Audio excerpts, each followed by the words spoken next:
득흑신금 2를 시작하겠습니다. 시장의 양적 성장을 위해서는 새로운 상품을 생산하는 자본을 발생시키고 유지 발전시켜야 합니다.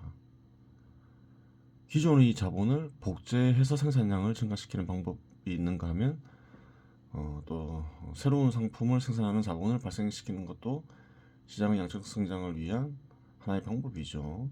우선 인적 토대의 조건을 살펴보면 기업 소유자를 생성시켜야 합니다. 그렇죠. 근로자의 상승은 현재로서는 다룰 이유는 없어 보입니다. 현 시대 한국에서는 이렇게 쓰는 게 더 맞겠죠.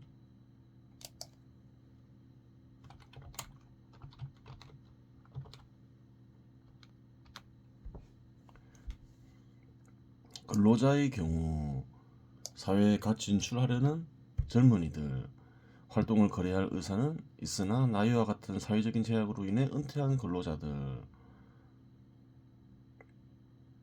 그래요. 활동을 거래할 의사는 있으나 양육을 위해 은퇴한 뒤 재취업을 원하는 여성들, 외국인들 등 활동시장에서 취업을 원하는 인간들은 직업수에 비해 초과된 상태이니 근로자를 구하기는 어렵지 않습니다. 그렇죠.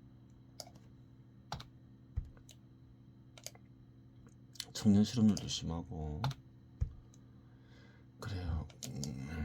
구직을 원하는 여성들도 많고 근로자 넘친다는 말이죠. 굳이 근로자를 생성시켜야 할 방법을 찾을 이유는 없는 상태이다. 이렇게 얘기하고 있는 거죠. 지금도 마찬가지죠. 2017년에도 그랬으나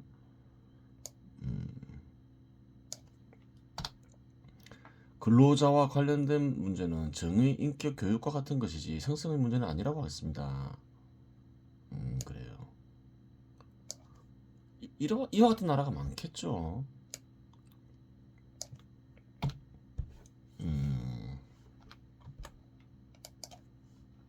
현 시대 근로자와 관련된 문제는 정의, 기업과 근로자 간의 정의, 불법이 이루어져서는 안 되겠죠.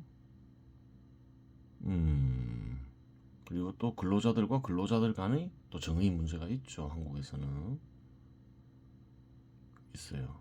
그 인격, 그래요.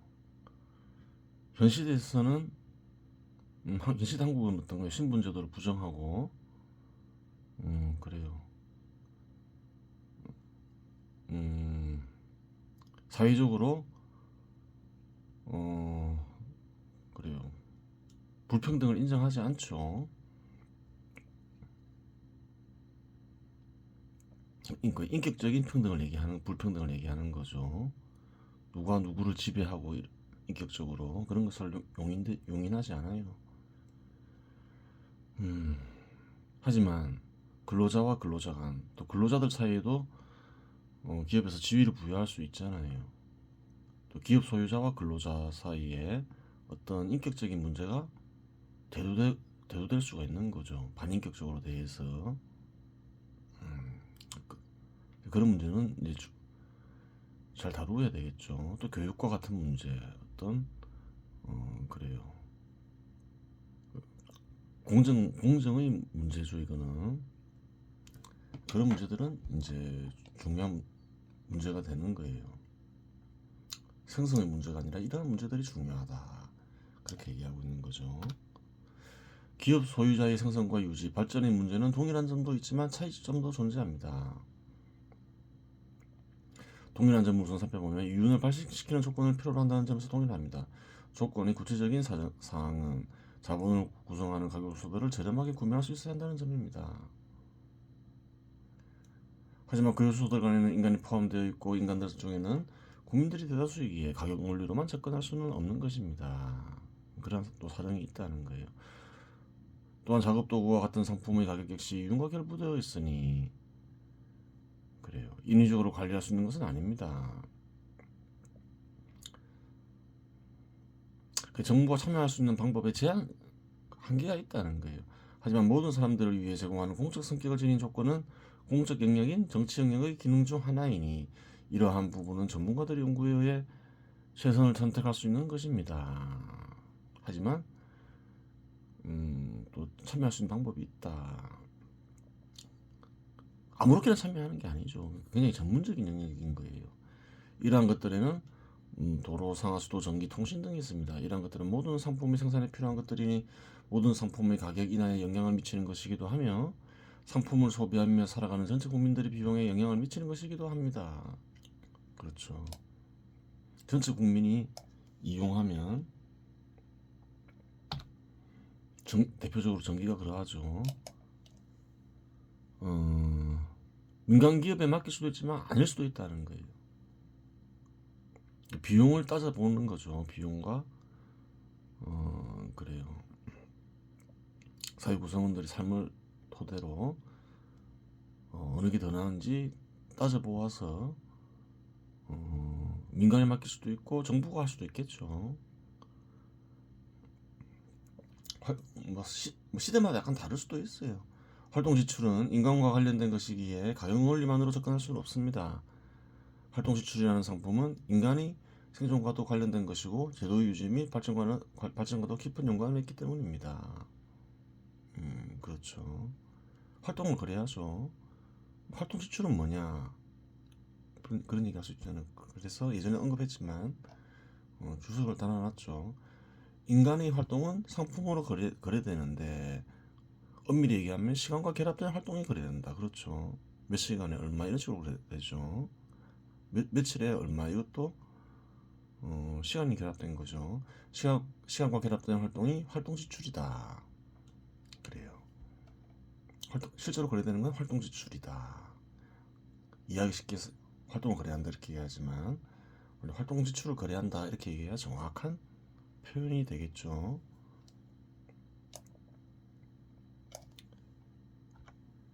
기업 소유자에게 활동 지출이라는 상품을 생산하는 데 필요한 한 요소에 불과할 수 있으나 사회 전체 자본의 입장에서는 수요를 창출하는 요소이기도 한 것입니다.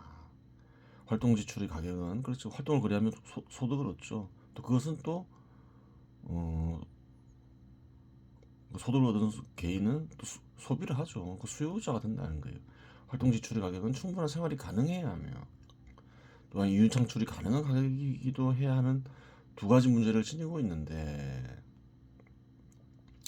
우선 시장 가격이 이 두 가지 문제를 해결하는 데 이상이 있는지를 살펴보아야 합니다. 그래요. 이 역시 기업 소유자와 다양한 조건 속에서 다양한 임금을 받고 활동하는 근로자들의 임금 및 물가를 분석하고 의견을 수렴하면 산출이 가능합니다. 산출이 가능한 이유는 활동 지출이 상품이기 때문입니다. 그래요.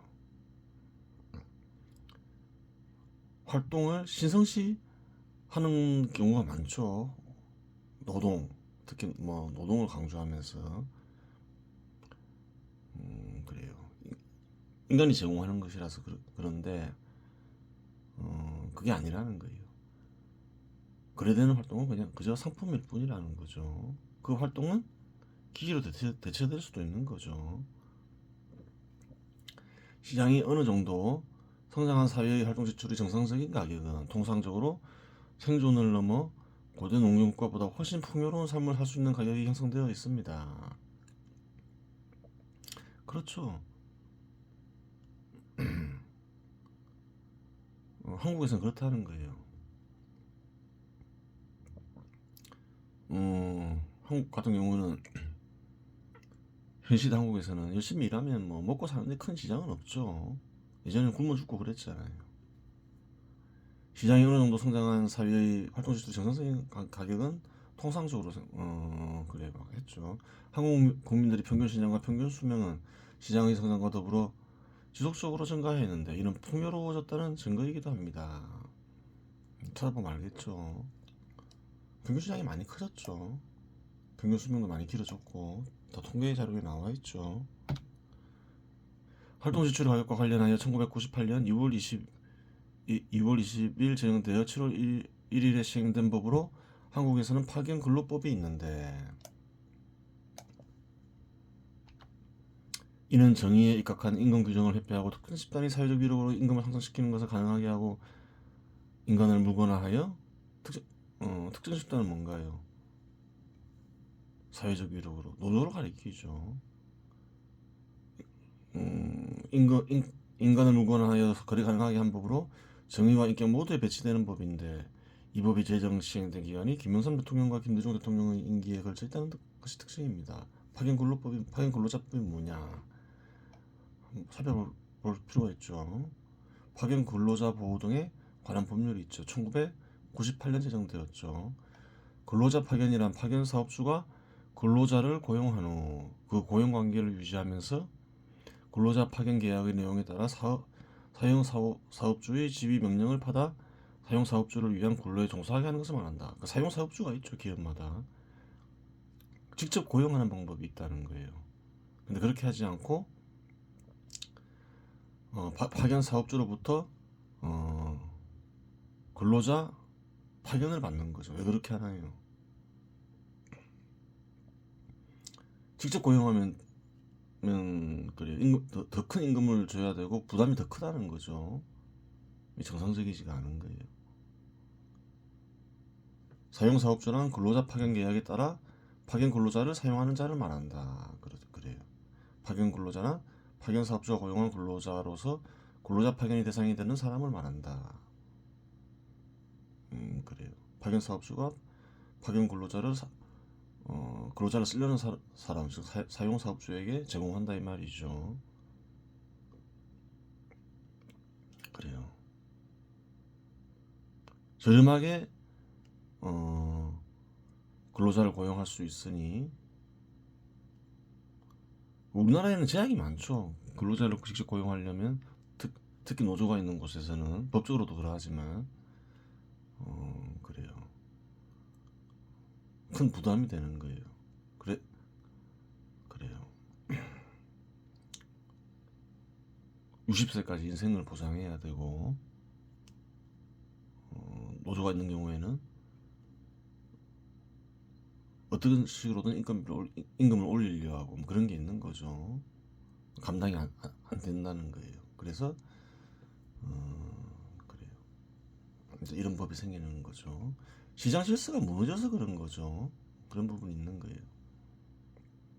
시장 질서를 바로 잡으려고 해야지 이런 걸 만들면 안 되는 거죠. 일종의 신분 제도를 형성하는 법이죠. 그래요.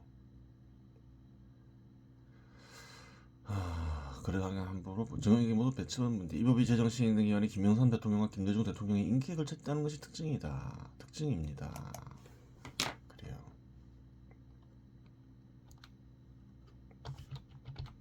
문제가 많은 정부들이죠. 좌파 정부들이죠. 한국의 경우 양적 성장을 이룩한 후 올바른 제도를 정립해야 할 단계에서 그릇된 길로 접어들어 기회를 놓치고 위기의 싹이 자라나기 시작하였던 것입니다. 그래요. 시장이 성장하여 자본이 성장하는 단계에 있는 국가들의 경우 처음부터 이러한 문제를 정립하는 것이 바람직합니다. 그래요. 시장 및 자본의 성장이 가속화될 경우 이러한 문제가 정립되어 있다면 지속적인 성장이 정의롭게 이루어져 이상국가의 실현이 실제로 멀지 않은 기간에 달성되는 것을 볼 수 있을 것입니다. 한국에서는 중요한 시기에 스스로 그릇된 일을 벌려놨다는 거예요. 그러한 씨앗이 그릇된 씨앗이 싹이 트면서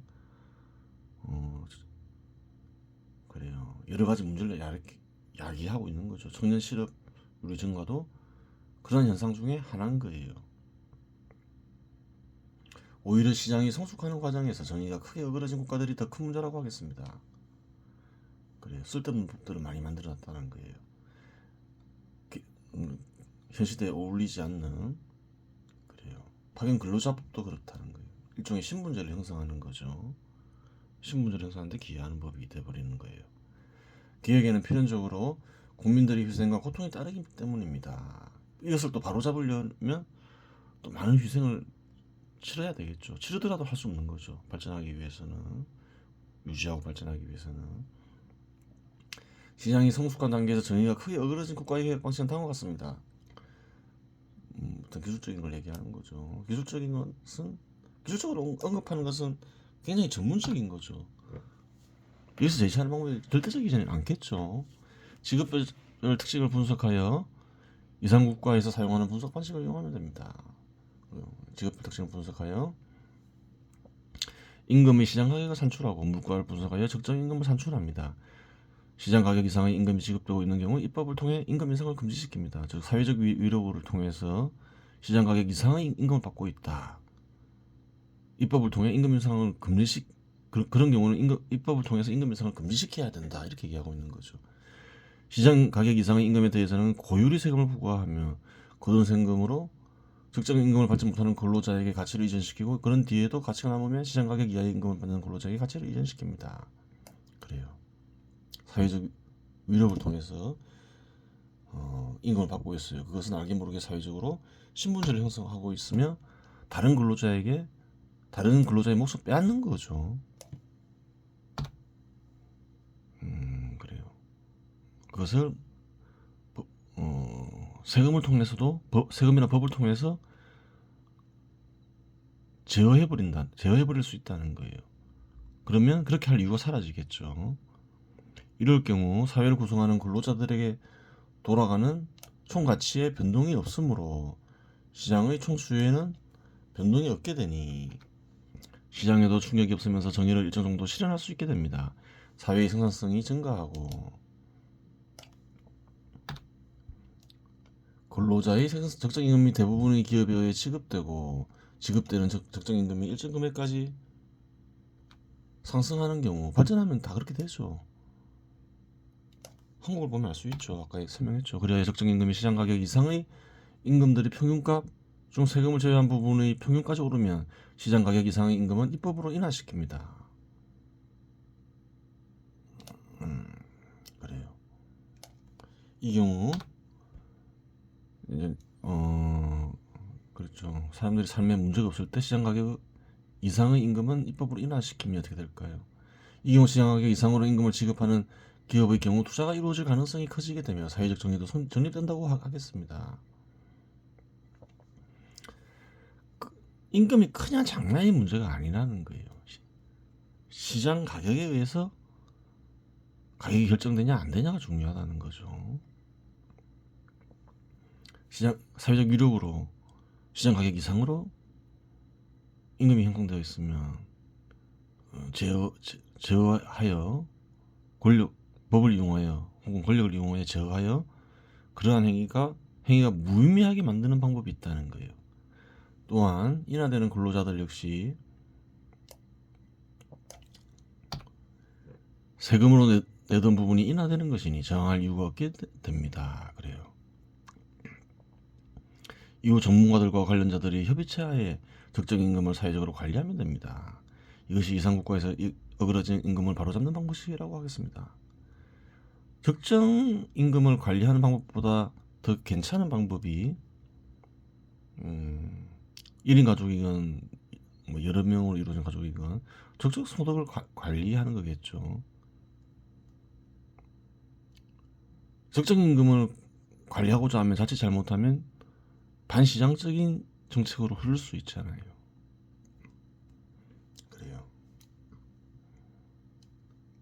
자본이 유지되고 발전하는 경우는 위의 조건만으로 충분하지만 새로운 상품을 생산하는 자본이 생성되는 원리에는 다소 고차원적인 섭리가 존재합니다. 사회에는 평균 소득이 존재합니다. 평균 소득이 생존 수단을 획득하는 데 충분한 정도라면 그렇죠. 용무왕 충족 수단의 수요는 제대로 형성될 수 없습니다.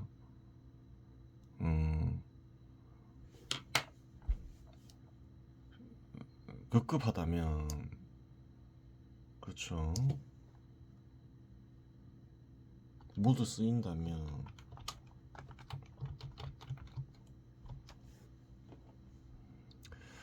평균 소득이 생존수단을 획득하고도 충분한 정도의 양이 남아있고 이 양의 비중이 커지면 커질수록 욕망 충족 수단에 대한 수요는 커지게 됩니다. 그래요. 생존 수단을 충분히 소비하고 그럼에도 불구하고 충분한 소득이 남아있다. 그러면 이제 욕망 충족 수단을 소비하려 하겠죠. 그 경우 이전에 생산되지 않던 종류의 욕망 충족 수단이 생산이 가능해집니다. 상품을 공급하는 기업은 모든 비용을 제외하고 이윤이 발생하여야 지속될 수 있습니다. 그렇죠. 어쩌다가 손실 나는 건 상관없지만 계속 손실 나면 재산이 탕진되면서 기업이나 개인도 마찬가지죠. 거지가 되죠. 그럼 더 이상 생산이 불가능해지죠. 상품에는 이러한 내용이 감추어져 있습니다. 예를 들어 10만 원의 비용이 들어가고 사회 전체 상품을 분석해 보면 상품 속에는 비용이나 이익이 계산되어 있죠. 그 얘기를 하는 거죠. 감추어졌다 이 말은. 예를 들어 10만 원의 비용이 들어가고 사회 전체 기대 이윤율이 10%인 관계로 11만 원 이상의 가격이 형성되어야 생산이 가능한 새로운 종류의 상품이 존재한다고 가정하겠습니다. 만약 사회 구성원들이 모든 소득이 좀 이야기 쉽게 쓰는 거죠. 필수품과 작업수단의 유지에 모두 사용되고 있다면 그 이상의 소득을 얻어야 비로소 이 새로운 종류의 상품이 생산될 수 있음을 알 수 있습니다. 그래요. 이렇게 되겠죠. 역으로 필수품과 작업수단의 가격이 하락하여 여분의 소득이 생길 때 이 상품의 소비가 가능함을 알 수 있습니다. 생존수단과 작업수단의 유지를 위한 비용은 필수적인 거죠. 이러한 이유로 시장이 성숙하여 개인적으로 풍요한 나라와 시장이 성숙하지 못하여 개인적으로 가난한 나라에서의 욕망 충족 수단의 다양성의 차이가 발생하는 것입니다. 일반적으로 새로운 기술이 보급되는 과정 역시 새로운 상품을 생산하는 자본의 생성을 가능하게 합니다. 또 새로운 기술이 생기면 또 새로운 자본이 생성되겠죠. 새로운 기술의 보급은 유용한 생산물들을 생산시키며 이는 상품화됩니다. 최근에 보급된 기술로는 인터넷이 있는데 인터넷은 PC나 스마트폰을 통해 이용 가능해졌습니다. 인터넷의 보급으로 마이크로소프트사, 아마존, 구글, 네이버, 다음, 페이스북, NC소프트 등 수없이 많은 기업들이 생성되었음을 확인 가능합니다. 그렇죠. 다 인터넷을 이용한 그래요. 기업들이죠. NC소프트는 게임사, 아마존은 그래 상거래를 제공하는 기업이죠. 구글, 그래요. 마이크로소프트사 다 마찬가지죠. 그런데 새로운 기술의 경우 자연으로부터 획득하는 원료의 증가와 이어져 있지 않으면 기존의 상품의 질을 개선시키는 역할을 수행한 것이 양적으로 보다 풍요로운 삶을 인간에게 제공한 것은 아닙니다. 또 그런 부분이 있다는 거예요. 이 부분은 고차원적인 경제 개념을 필요로 하니 경제 철학에서 별도로 다루도록 하겠습니다. 그래요. 경제 철학은 태극신론보다 더 방대한 장이죠. 이 말을 하는 이가 경제 철학의 내용을 다 기억하고 있지 않겠죠. 다루는지 다루지 않았는지 기억이 안 난다 이 얘기인 거죠. 그래요. 경제 철학은 어디 있느냐?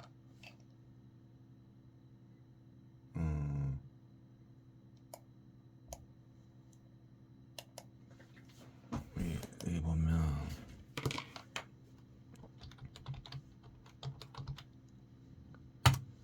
이 장천 소요파가 있죠. 여기 보면 아주 예전에 썼겠죠. 오래됐어요.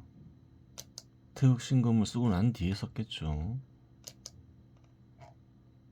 태극신검은 2017년에 쓰여졌고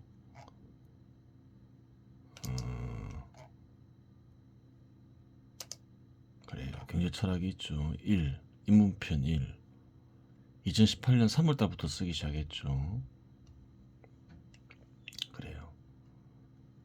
2도 있고 그래요. 아주 예전에 쓰여진 거예요. 처음 쓰여진 게 경제철학 입문편 1이죠. 장천소유파에서. 그전에는 태극신검을 썼는데 그것은 이제 처음에는 블로그에 올렸죠. 근데 블로그가 다음에서 사라지면서 별도로 이렇게 올려놓은 거죠. 그렇게 되는 거예요. 진짜 쓰여졌었냐?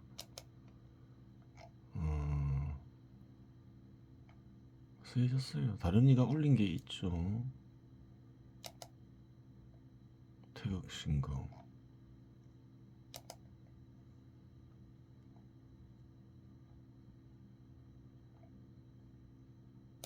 응? 보면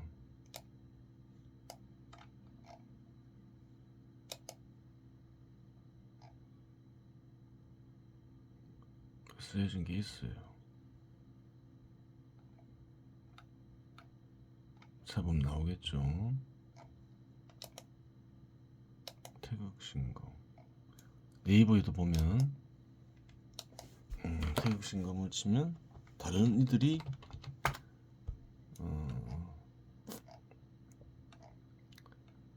태극신검의 일부를 2017년에 올린 게 있어요. 찾아보면 예를 들어서 태극신검 선천 달개검 이렇게 치면 한번 찾아보세요. 한번 그러하고 다음 시간은 태극 음화 종지에 대해서 살펴보겠습니다. 여기서부터 하면 되죠. 정중, 면면, 무관. 고요한 가운데 무관. 끊어짐 없이 틈 없이 이어지면 정은 비유적 표현이라고 했죠. 고요한 상태. 고요함에 이른다. 이 말은 넋의 작용을 그치고 어리 작용을 일으키는 거라 했죠. 그러한 상태가 단절 없이 계속 이어지며 신정열애. 신이 크게 기뻐한다. 신은 누구 가리키나요? 어떤가는 신을 가리키죠. 어떤가는 신이 얼의 작용을 일으킨다 했죠. 그래요. 어떤가는 신이 있는데 어떤가는 신이 의식, 영혼이라 볼 수 있는 거죠. 혼백이라 부르기도 하죠. 거기서 얼의 작용을 일으키는 거죠. 그래요. 고요한 상태. 얼의 작용을 지속적으로 단절 없이 일으키면 이 어떤가는 신이 기뻐한다. 그 말인 거죠. 마음에서 마음을 잊게 하는, 영혼을 잊게 하는 어떤가는 신이 크게 기뻐한다. 그 말이죠. 여취여욕, 취한 것 같기도 하고 목욕하는 것 같기도 하다. 그래요. 따뜻한 물속에 몸을 담고 있는 것 같기도 하다. 비유적 표현이죠. 이와 같은 상태는 뭔가요? 어떤가는 신과 같은 상태이다. 그 얘기인 거죠. 술에 취했다. 목욕한다. 그냥 편안하다. 이 말인 거죠. 고통이나 쾌락을 느끼는 상태는 아닌 거죠. 자위 편체양. 이는 몸이 양과 같이 된다. 몸도 그렇고 그래요. 양도 그렇고 다 비유적 표현이죠. 육체를 가리키는 건 아니겠죠. 의식, 그래, 보이지 않는 몸. 양은 신의 속성을 가리킨다 했죠. 어리 속성. 음은 넋의 속성. 그래요. 의식이 신과 같이 된다. 금화작 토야. 황금꽃이 금화사 토야. 황금꽃이 순식간에 토해져 나온다. 황금꽃도 비유적 표현이라 했죠. 어떤가는 신의 마음. 어떤가는 신의 마음이 그와 같은 상태에 이르면 순식간에 튀어나온다. 이 말이죠. 그렇게 되는 거예요. 그런 효과가 있다. 지금 회광의 돌리며 살피는 일이 징음에 대해서 살펴보고 있는 것이지요. 이와 같은 상태에 대해서는 도덕경에서 좀 더 자세히 나와 있죠. 시지, 불경, 보지만 보이지 않고 보고는 있지만 보이는 것은 아니다 이렇게 얘기하죠. 이를 가리켜 일한다 명활이. 뭐 뒤에 건 볼 필요 없는 거죠. 그냥 이와 같은 상태를 이라고 규정짓는다 이 말일 뿐이죠. 말일 뿐이죠. 이는 청지 불문 들리지만 들을 수 없는 것 이를 가리켜 휘라한다. 박지부득 잡지만 잡히지 않는다. 얻을 수 없는 것 이를 미라한다. 명할미. 그래요.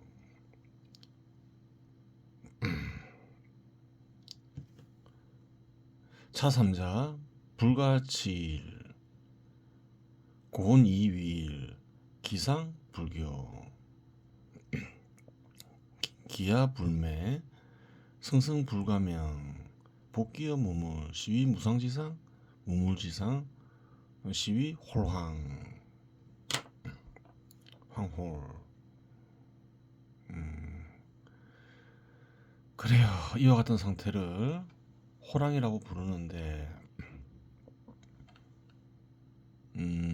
결국 이제 무상지상 무물지상으로 복귀한다. 무상지상은 언어가 없는 곳, 무물지상은 형태가 없는 곳. 그렇게 얘기할 수가 있겠죠. 뭐 그러한 곳은 뭐 그러한 곳이 있다. 그러한 곳은 천심이기도 하고 또 어떤 간에 신이기도 하겠죠. 그와 같은 상태에 빠진다. 신과 같은 상태에 빠진다. 홀황. 그렇게 되는 거예요. 이번 시간 여기서 마치겠습니다.